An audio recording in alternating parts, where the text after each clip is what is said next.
Thank you. Zia, thank you very much. Well, he couldn't have been much clearer than that, could he, really?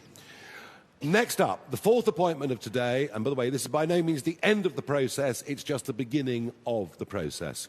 But fourth up today is somebody whose absolute determination in politics has always been very, very clear. And she is itching to get on with this brief, because I think that millions of parents all over this country are in a state of despair about what their children are being taught at school, about far too many young people being sent to university and being lumbered with heavy debts without any benefit to them in the workplace.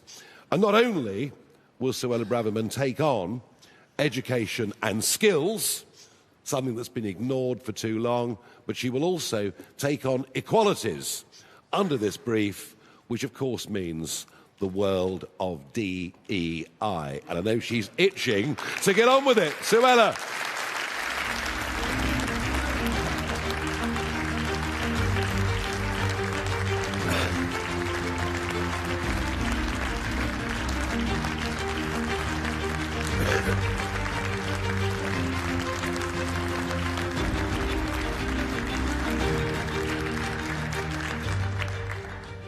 Good morning.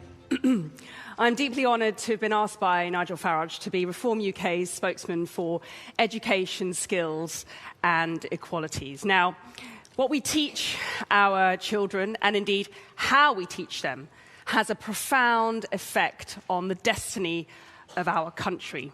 I've been passionate about education myself for years because education changed my life. And frankly, I wouldn't be standing here today were it not for the wonderful teachers, wonderful schools, and brilliant education that I was so lucky to receive. Yet it is clear today that in too many respects, we are getting it wrong in our schools. Across our schools, a quiet crisis has taken hold.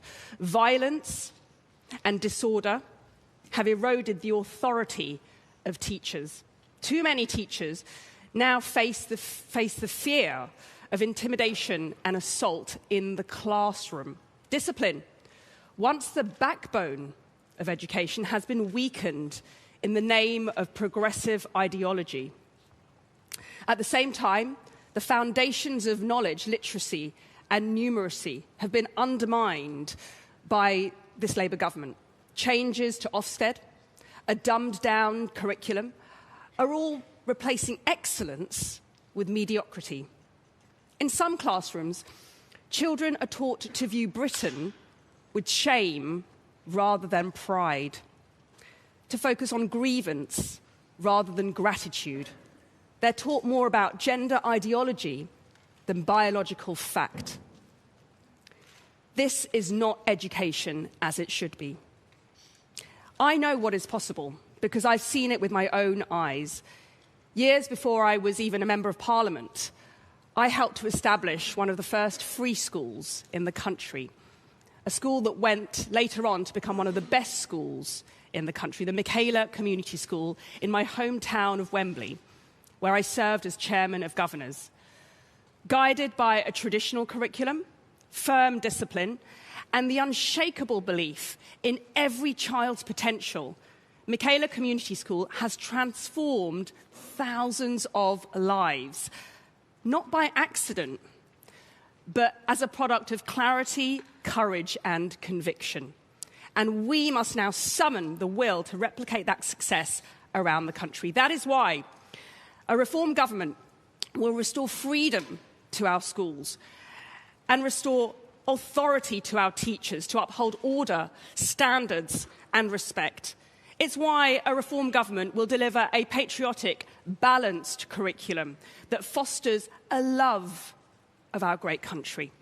And it's why a Reform government will bring an end to the transgender chaos in the classroom. Social and gender transitioning will be absolutely banned in all schools, no ifs, no buts.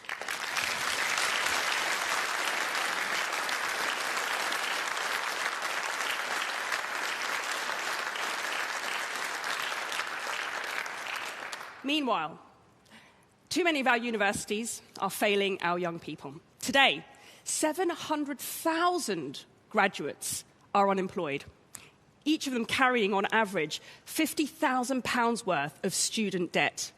The truth is that too many of our young people have been sold a lie about university, wasting 3 years of their lives on Mickey Mouse courses, all while we have a chronic shortage of nurses, builders, and care workers. The system is broken.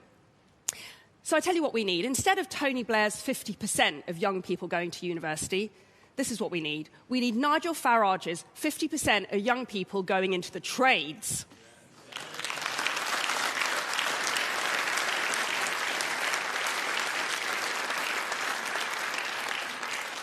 That's what will produce the next generation of carpenters, electricians, and technicians that our country is crying out for, all to work in a thriving manufacturing sector. Now, these are not lesser callings. These are noble professions. And these will be the people who rebuild Britain. They won't just rebuild our infrastructure. They will rebuild our confidence and our national self-belief. And to those universities that have descended into hotbeds of cancel culture, anti-Semitism, and which survive really thanks to the cash of foreign students, and keep conning young people into worthless degrees, reform is putting you on notice.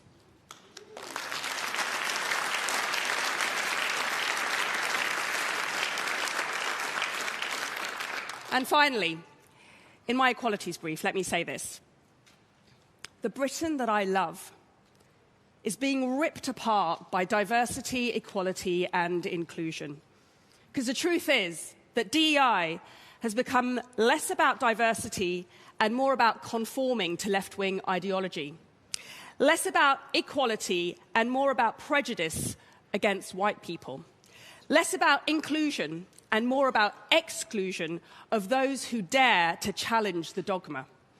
It's why was it acceptable for white Christian men to be discriminated against by the Sentencing Council?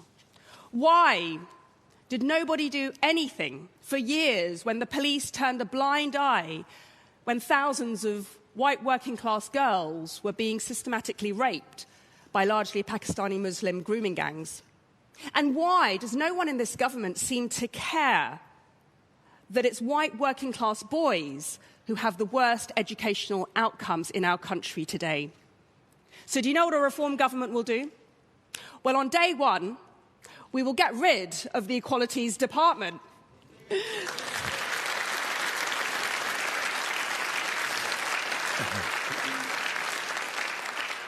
We will scrap the Equalities Minister. Yeah, I'm doing myself out of the job.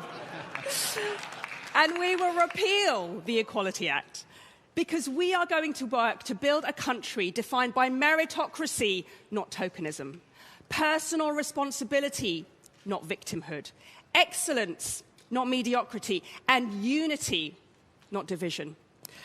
So let's build a country where every young person, regardless of where they come from, regardless of the colour of their skin, their religion, what their parents did, where every young person can rise as far as their talents and efforts can carry them.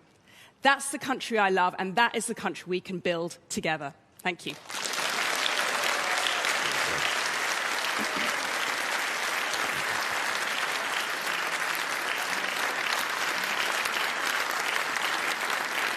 Thank you very much. Well, again, there was no room for any confusion there, was there?